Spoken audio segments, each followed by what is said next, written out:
ധ്രുവരാട്ടി ഇന്നലെ ഒരു പോസ്റ്റ് ഇട്ടു ഫേസ്ബുക്കിൽ. ആ പോസ്റ്റ് ഇതാണ് കേട്ടോ.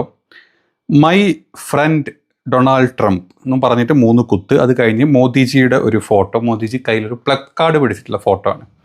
അങ്ങനെ ആ പ്ലക്കാർഡിൽ എഴുതി വെച്ചിട്ടുള്ള കാര്യമാണ്, my friend Donald Trump has imposed 25% tariff on India. This is the failure of Nehru's diplomacy. I demand Nehru's resignation.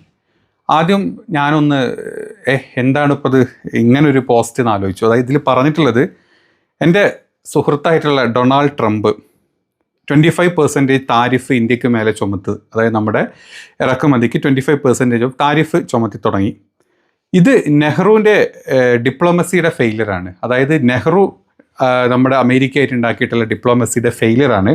അതുകൊണ്ട് നെഹ്റു റിസൈൻ ചെയ്യണം എന്ന് പറഞ്ഞ് നമ്മുടെ മോദിജി ഒരു പ്ലക്കാർഡ് പിടിച്ച വീഡിയോ ആണ് കണ്ടത്. പിന്നെ ഞാൻ അങ്ങനെ കുറേ ആലോചിച്ചു, എന്തുകൊണ്ടായിരിക്കും ഇങ്ങനെ. ഇടയ്ക്കിടയ്ക്കൊക്കെ എന്താ പറയുക, നമ്മുടെ മോദിജി നെഹ്റുവിൻ്റെ പേര് പറയാറുണ്ട്. ഇന്ത്യയിലെ ഇപ്പം കഴിഞ്ഞ 11 വർഷം മോദി ഭരിക്കുന്ന സമയത്ത് എന്ത് ഫെയിലിയർ ഉണ്ടെങ്കിലും നമ്മൾ നേരെ ഇന്ദിരാഗാന്ധിയുടെ തലയിലോ നെഹ്റുവിൻ്റെ തലയിലോ ഒക്കെയാണല്ലോ കൊണ്ടുവെക്കാറ്. അപ്പം അതിലോട്ട് റിലേറ്റഡ് ആണെന്നുള്ളത് കാര്യം മനസ്സിലായി. എന്നാലും എന്തുകൊണ്ട് ഇത് ഇത്ര സ്പെസിഫൈ ആയിട്ട് ഇന്ന് ഇട്ടു എന്ന് കണ്ടപ്പോഴാണ്, ഇന്നലെ നമുക്കറിയാം പാർലമെൻറ്റ് കൂടിയിട്ടുണ്ട്. നമ്മുടെ പാർലമെൻറ്റ് സെഷനിൽ നമ്മുടെ മോദിജി, നമ്മുടെ താടിജിയും അതുപോലെ നമ്മളെ അമിട്ടും കൂടെ സംസാരിച്ച പോർഷൻസ് ഉണ്ടല്ലോ, അവരുടെ സെഗ്മെൻറ്റ്സിൽ അവരേറ്റവും കൂടുതൽ യൂസ് ചെയ്ത പേരേതറിയോ? നെഹ്റു. അതാണ് ആ ഒരു പോർഷനും കൂടെ കാണാം. അത് കണ്ടു കഴിഞ്ഞാൽ നമ്മൾ ആലോചിച്ച് നോക്കും, നമ്മുടെ ഒരു പാർലമെൻറ്റ് ചർച്ചയിൽ നമ്മുടെ പ്രധാനമന്ത്രിയും നമ്മുടെ എന്താ പറയുക പ്രധാനമന്ത്രിയുടെ വലങ്കൈ ആയിട്ടുള്ള ഹോം മിനിസ്റ്ററും രണ്ടുപേരും കൂടെ സംസാരത്തിൽ അവരെ ഫെയിലിയർ മൊത്തം നെഹ്റുവിൻ്റെ പ്രശ്നമാണെന്നാണ് പറഞ്ഞു വെച്ചിട്ടുള്ളത്. ചിരിച്ച് നമ്മൾ ഇരുന്നു പോകും. സംഖ്യകളെ പറ്റിക്കാൻ എന്ത് ഈസിയാന്ന് അവരുടെ സംസാരം മനസ്സിലാവും. ഏതായാലും കേക്ക്. तो कांग्रेस और उसका पूरा इकोसिस्टम बिलबिला जाता है. जवाहरलाल नेहरू जी के पत्र को कोट करना चाहता हूं. नेहरू जी केवल तत्कालिक प्रभाव देख पा रहे थे. नेहरू जी ने कहा, नेहरू जी को भी ये गलती माननी पड़ी. नेहरू ने उनसे कहा था, नेहरू जी उस डिप्लोमेसी को जानते थे जिसमें किसान का कोई वजूद ही नहीं था. नेहरू जी ने कहा, नेहरू जी ने किया. नेहरू जी ने इस ट्रीटी करी. इसका कारण जवाहरलाल नेहरू का ये स्टैंड है कि नेहरू जी और कांग्रेस ने, किसान ने नेहरू जी से, आज के देश के युवा ये बात सुनते होंगे तो उनको भी आश्चर्य होगा कि ऐसे लोग थे हमारे देश का काम करते थे. नेहरू जी, नेहरू जी, नेहरू जी, नेहरू जी, नेहरू जी, नेहरू जी, नेहरू जी, नेहरू जी, नेहरू जी, जवाहरलाल नेहरू, नेहरू जी. കൈയൊക്കെ എണ്ണി തീർന്നു. 10-20 കഴിഞ്ഞപ്പോഴേ 10 വെച്ച് കൈ കൊണ്ട് എണ്ണി വീണ്ടും റിപ്പീറ്റ് അടിച്ച അവസാനം കാലുമെന്ന് വരെ ഞാൻ നെഹ്റുവിൻ്റെ പേരെണ്ണാണെന്ന് വിചാരിച്ചു. അതായത് ഇന്ത്യയിലെ എല്ലാ ഫെയിലിയറും, ഈവൻ ഓപ്പറേഷൻ സിന്ദൂരിൻ്റെ അല്ലെങ്കിൽ പെഹൽഗാമിൽ വന്ന അറ്റാക്ക് വരെ നെഹ്റുവിൻ്റെ ഡിപ്ലോമസിയുടെ ഇഷ്യൂ ആണ് എന്ന് പറഞ്ഞു കഴിഞ്ഞാൽ പിന്നെ നമ്മൾ എന്ത് പറയാനാണ്? നാട്ടിലെ കർഷകരുടെ പ്രശ്നം, നാട്ടിലെ നയതന്ത്രം, നമ്മുടെ ഇന്ത്യയുടെ മറ്റ് രാജ്യങ്ങളുമായിട്ടുള്ള നയതന്ത്രങ്ങളുടെ പ്രശ്നം, ഇന്ത്യ അഭിമുഖീകരിക്കുന്ന വാറുകൾ, ഭീകരപ്രവർത്തനം, നാട്ടിലെ കർഷകരുടെ ബുദ്ധിമുട്ട്, വിലക്കയറ്റം, നാട്ടിൽ നടക്കുന്ന സകലമാന പ്രശ്നങ്ങളും നെഹ്റു ഉണ്ടാക്കിയതെന്നാണ് നമ്മുടെ മോദിജിയും നമ്മുടെ അമിട്ടും കൂടെ പറഞ്ഞത്. നിങ്ങൾ കേട്ടില്ലേ? ഇത് കേട്ട ചിരിയല്ല, പുച്ഛം തോന്നിപ്പോവും. ഇത്ര പുച്ഛിച്ച് തള്ളേണ്ട ഒരു ഭരണാധികാരിയാണല്ലോ നമ്മുടെ ഇന്ത്യ ഭരിക്കുന്നത്. എപ്പോഴെങ്കിലും ആണ്ടിലും സംക്രാന്തിക്കൊക്കെ ഒന്ന് വന്ന് പാർലമെൻറ്റിൽ ഇരുന്ന് കിട്ടി, അത്രയേ ഉള്ളൂ. പത്രസമ്മേളനം നമ്മൾ വിളിക്കാറില്ല, വിളിച്ചിട്ടുമില്ല 11 കൊല്ലമായിട്ട്. ഇനി എന്തെങ്കിലുമൊക്കെ ബുദ്ധിമുട്ടുണ്ടാക്കി ആരെങ്കിലും കൊണ്ട് ഇരുത്തി കഴിഞ്ഞാൽ ഈ പറഞ്ഞ പോലെ രാഹുൽ ഗാന്ധിനെ പപ്പോന്ന് വിളിച്ച് കളിയാക്കാനും, നെഹ്റുവിൻ്റെ പേര് പറയാനും, ഇന്ദിരാഗാന്ധി അങ്ങനെ ചെയ്തു ഇത് ചെയ്തു എന്ന് പറയാനും, രാജീവ് ഗാന്ധിൻ്റെ പ്രശ്നങ്ങളും പറയാനല്ലാണ്ട് ഇന്ത്യയുടെ പ്രശ്നം ചോദിച്ചു കഴിഞ്ഞാൽ ബബ്ബ എന്നും പറഞ്ഞ് നടക്കാന്നല്ലാണ്ട് ഈ പറഞ്ഞ 2 മൊയ്തേക്കും എന്തെങ്കിലും അറിയോ? നിങ്ങൾ ആലോചിച്ച് നോക്കി. ഒരു ഇന്ത്യയുടെ ഹോം മിനിസ്റ്ററും ഇന്ത്യയുടെ പ്രൈം മിനിസ്റ്ററുമാണ് ഈ കിടന്ന് സംസാരിച്ചുകൊണ്ടിരിക്കുന്നത്. വട്ടപൂജ്യങ്ങൾ അല്ലേ? വട്ടപൂജ്യം. രാജ്യത്ത് നടക്കുന്നത് എന്താണെന്നറിയില്ല. ആകെ അറിയാം, കുറേ ജയശ്രീരാം വിളിച്ചിട്ട് കുറേ ആൾക്കാരെ തമ്മിലടുപ്പിക്കുക, കുറേ ആൾക്കാരെ തെറ്റിദ്ധരിപ്പിക്കുക.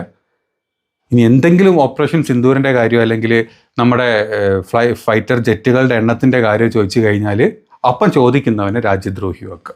ഇതിനുള്ള നല്ലൊരു മറുപടി നമ്മുടെ കനിമൊഴി കരുണാനിധി തമിഴ്നാട്ടിൽ നിന്നുള്ള MP കൊടുത്തിട്ടുണ്ട്. പുള്ളിക്കാരി പറഞ്ഞ എന്താ വെച്ച് കഴിഞ്ഞാൽ, സത്യത്തിൽ കോൺഗ്രസ്സുകാർ പോലും നെഹ്റുവിൻ്റെ പേര് അല്ലെങ്കിൽ നെഹ്റുവിനെ എത്ര ചിന്തിക്കാറില്ല, ഓർക്കാറുമില്ല. അതിനേക്കാൾ കൂടുതൽ നമ്മുടെ പ്രധാനമന്ത്രിയും നമ്മുടെ BJP-ക്കാരും ഓർത്തുകൊണ്ടിരിക്കുന്നതെന്ന് അറിഞ്ഞതിൽ വളരെ സന്തോഷം എന്നും പറഞ്ഞൊരു കിടിലം മറുപടി തിരിച്ചു കൊടുത്തിട്ടുണ്ട്. അതുകൂടെ കേട്ടു. I think you go back, rewrite, reinvent history. Yes. In all your speeches. I don't think even the Congress people remember Jawaharlal Nehru ji as much as you do. But I should thank you for that. Because of you, so many young people in Tamil Nadu have gone back to read Periyar and Ambedkar. And today, all over the world, young people are finding out and wanting to know more about Jawaharlal Nehru ji, because, a person who had such power to change history, to do everything, and imagine having such kind of power till today. Even you, whatever mistakes you commit is because of him. So people are really intrigued by that great leader, that students are going and reading about him. So I think the Congress and the opposition must be grateful to you. പറയുന്നത് എന്താണെന്ന് വെച്ചാൽ, അതായത് നമ്മുടെ കോൺഗ്രസ്സുകാർ പോലും അല്ലെങ്കിൽ ഇപ്പോഴത്തെ ഇന്ത്യയുടെ യങ് പീപ്പിൾ പോലും ഇത്രയും നെഹ്റുവിനെ പറ്റി ചിന്തിക്കുന്നോ അല്ലെങ്കിൽ നെഹ്റു എന്ത് ചെയ്യുന്നു ആക്കുന്നോ ആർക്കും അറിയില്ല. അല്ലെങ്കിൽ നിങ്ങളുടെ ഓരോ ഫെയിലിയറും നിങ്ങൾ നെഹ്റുവിനെ കുറ്റം പറഞ്ഞിട്ട്, അതായത് സ്വാതന്ത്ര്യം കിട്ടുമ്പം നമ്മളൊരു ഇന്ത്യയുടെ അവസ്ഥ എടുത്തു കഴിഞ്ഞാൽ ആളുകൾ അങ്ങോട്ടും ഇങ്ങോട്ടും തല്ലിപ്പിരിഞ്ഞ് ഒന്നുമല്ലാത്തൊരവസ്ഥയിൽ ഭരണഘടന ഇല്ല, ഒന്നും സീറോന്ന് സ്ക്രാപ്പെന്ന് ഒരു രാജ്യം കയ്യിൽ കൊടുത്തിട്ട് ആ രാജ്യത്തിന് ബേസ് പണിത്, ആ രാജ്യത്തിൻ്റെ അടിത്തറ പണിത് 20 വർഷം പ്രധാനമന്ത്രിയായിട്ട് ഈ രാജ്യത്തിന് ഈ ഒരു അവസ്ഥയിലോട്ട് എത്തിച്ചത് ഈ പറഞ്ഞ നെഹ്റുവും ഈ പറഞ്ഞ കോൺഗ്രസും ഈ പറഞ്ഞ ഇന്ദിരയും ഈ പറഞ്ഞ രാജീവും ഒക്കെ തന്നെ ആയിരുന്നു. അതിൻ്റെ ഇടയിൽ മറ്റ് പ്രധാനമന്ത്രിമാരുമായിരുന്നു. അതല്ലാണ്ട് 2014 പുതുതായിട്ട് ഇൻവെൻറ്റ് ചെയ്ത് കൊണ്ടുവന്നൊരു ഡിസ്കവർ ചെയ്തൊരു സാധനമല്ല ഇന്ത്യ. 2014 ഇന്ത്യ 10ാം സ്ഥാനത്ത് GDP-യിൽ എത്തിയത്, സീറോന്ന് ഈ പറഞ്ഞ 60 കൊല്ലം കൊണ്ട് 10ാം സ്ഥാനത്തേക്ക് ഇന്ത്യനെ എത്തിച്ചതാണ് ഈ പറഞ്ഞ ഗവൺമെൻറ്റും ഈ പറഞ്ഞ ആളുകളും. അല്ലെങ്കിൽ നിങ്ങളുടെയൊക്കെ തന്നെ മുൻ ആളുകളായിട്ടുള്ള വാജ്പേയി ആണെങ്കിലും എല്ലാം അതിന് വേണ്ടിയിട്ട് ഇന്ത്യക്ക് വേണ്ടിയിട്ട് പോരാടി, ഇന്ത്യക്ക് വേണ്ടിയിട്ട് ഇന്ത്യനെ ഡെവലപ്പ് ചെയ്യാൻ വേണ്ടി കൊണ്ടുവന്ന ആളുകളാണ്. 2014 ശേഷം ഇന്ത്യയുടെ അവസ്ഥ അങ്ങനെയല്ല. ആളുകളെ തമ്മിലടുപ്പിച്ച്, ആളുകളെ ധ്രുവീകരിച്ച്, മതത്തിൻ്റെ പേരിലും അല്ലെങ്കിൽ ഈ പറഞ്ഞ രാമൻ്റെ പേരിലും ബീഫിൻ്റെ പേരിലും അമ്പലത്തിൻ്റെയും പള്ളീൻ്റെയും പേരിൽ ആളുകളെ തമ്മിലടുപ്പിച്ച് എന്ത് ഫെയിലിയർ വന്നു കഴിഞ്ഞാലും 2008 മുംബൈ ആക്രമണം വന്ന സമയത്തെ അന്ന് ഏറ്റവും ബേസിക്കായി ചിന്തിക്കേണ്ട ഒരു കാര്യമുണ്ട്. നിങ്ങളുടെ മോദിജി വന്നിട്ട് അവിടെ വന്ന് പ്രസംഗിച്ച് പോയതാ.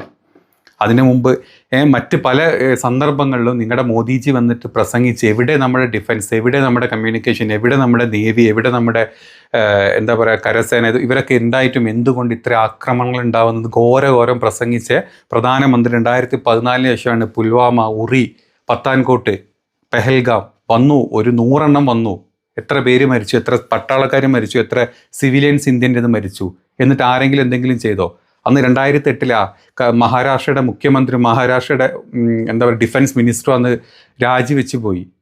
അവരുടെ ഫെയിലിയറാണ് അംഗീകരിച്ചിട്ട്. അതിനുശേഷം 2014 ശേഷം വന്ന ഉറി, പത്താൻകോട്ട്, പുൽവാമ, ഈ പറഞ്ഞ എന്താ പറയുക ഏറ്റവും ലേറ്റസ്റ്റ് ആയിട്ട് വന്ന പെഹൽഗാം, രാജ്നാഥ് സിംഗ് രാജിവെച്ചു. അതിന് മുമ്പ് ഹോം മിനിസ്റ്റർ ഉണ്ടായിരുന്നു നമ്മുടെ അമിത് ജി. രാജിവെച്ചോ? എന്തെങ്കിലും ചെയ്തോ?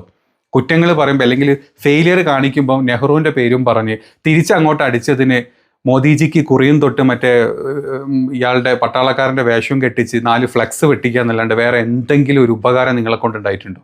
ഇല്ല. നിങ്ങളാണോ ഈ രാജ്യത്തിൻ്റെ ഫെയിലിയർ നെഹ്റുവിൻ്റെ തലയെ കെട്ടാൻ നോക്കുന്നത്?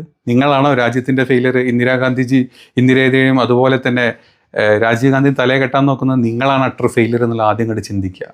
ഒന്നിനും പറ്റാത്ത വെറും ഫെയിലിയറായിട്ട് ഈ പറഞ്ഞ മതം, ഈ പറഞ്ഞ പാവപ്പെട്ട സംഘികളുടെ മനസ്സിലോട്ടും തലയിലോട്ടും കുത്തിക്കയറ്റിട്ട് അവരുടെ സപ്പോർട്ടോട് ഇങ്ങനെ നിൽക്കുന്ന, അത് പല രീതിയിലും പല ഇലക്ഷനിലും എങ്ങനെയൊക്കെ നിങ്ങൾ എന്തൊക്കെ ചെയ്തിട്ട് എന്താ പറയുക ഈ നമ്മുടെ ഇലക്ഷൻ കമ്മീഷനെ കയ്യിലെടുത്തിട്ട് പലതരത്തിലുള്ള വോട്ടിംഗ് മിസ്റ്റേക്കുകൾ വരച്ചിട്ട് നിങ്ങളിങ്ങനെ ജയിച്ചു പോകാമെന്നല്ലാണ്ട് നിങ്ങളൊന്ന് യഥാർത്ഥ സർവേ എടുത്ത് മുന്നോട്ട് പോവുക. അപ്പം നിങ്ങൾക്കറിയാം രാജ്യത്തെ ആളുകൾ എന്തിനാണോ ആളുകൾ സപ്പോർട്ട് ചെയ്യുന്നത് എന്നുള്ളത്. ഞാൻ പറഞ്ഞത് ഈ വിവരവും മണ്ണും ഇല്ലാത്ത തലയിൽ ചാണാൻ കയറ്റി സംഘികളുടെ വർത്താനമല്ല കേട്ടോ പറയുന്നത്. അല്ലാത്ത ആളുകൾക്ക് എന്താണ് ഇന്ത്യയിൽ വേണ്ടത്, ഇന്ത്യയുടെ യഥാർത്ഥ അവസ്ഥ എന്താണ്. ഇന്ന് രാഹുൽ ഗാന്ധി രാവിലെ പറഞ്ഞിട്ടുണ്ട്, ഇന്ത്യയുടെ സമ്പദ് വ്യവസ്ഥ എന്ന് പറഞ്ഞത് ചത്ത് കിടക്കുന്നതാണ്. അത് ഇതുവരെ മനസ്സിലാക്കാത്തത് നമ്മുടെ പ്രധാനമന്ത്രിക്ക് മാത്രമാണ്. കേട്ടിരുന്നു അതൊക്കെ? എവിടെയല്ലേ? ഇന്ത്യയുടെ സമ്പദ് വ്യവസ്ഥയിൽ മെച്ചമുള്ളത് ഒരേ ഒരാൾക്ക് മാത്രമേ ഉള്ളൂ, അദാനിക്ക്. അതല്ലെങ്കിൽ നിങ്ങൾക്ക് ഇലക്ട്രോൾ ബോണ്ട് തന്നിട്ട് നിങ്ങളെപ്പോഴും അവിടെ പിടിച്ചിരുത്തിയിട്ടുള്ള കുറച്ച് മുതലാളിമാർക്ക്. അതല്ലാത്ത ഇന്ത്യയുടെ സമ്പദ് വ്യവസ്ഥ വട്ടപൂജ്യം ചത്ത് കിടക്കുന്ന വെറും ചത്ത പശുവാണ്. ഇതൊക്കെ മനസ്സിലാക്കണമെങ്കിൽ കുറച്ച് കാലം കൂടെ ഇന്ത്യ മുന്നോട്ട് പോയാൽ ഒരു കൂപ്പൂത്തി മുട്ടുകുത്തി താഴോട്ടൊരു വീഴ്ചയുണ്ട്. നിങ്ങളിങ്ങനെ പൊക്കി വെച്ച ആ ഒരു ഭൂമുണ്ടല്ലോ, അത് പൊട്ടിത്തെറിയുന്ന ഒരു കാലം വരും. അന്ന് ഈ പറഞ്ഞ സംഖ്യകളും ബാണങ്ങളും എല്ലാത്തിനും മനസ്സിലാവും എന്താണ് ഇന്ത്യ എന്നുള്ളത്.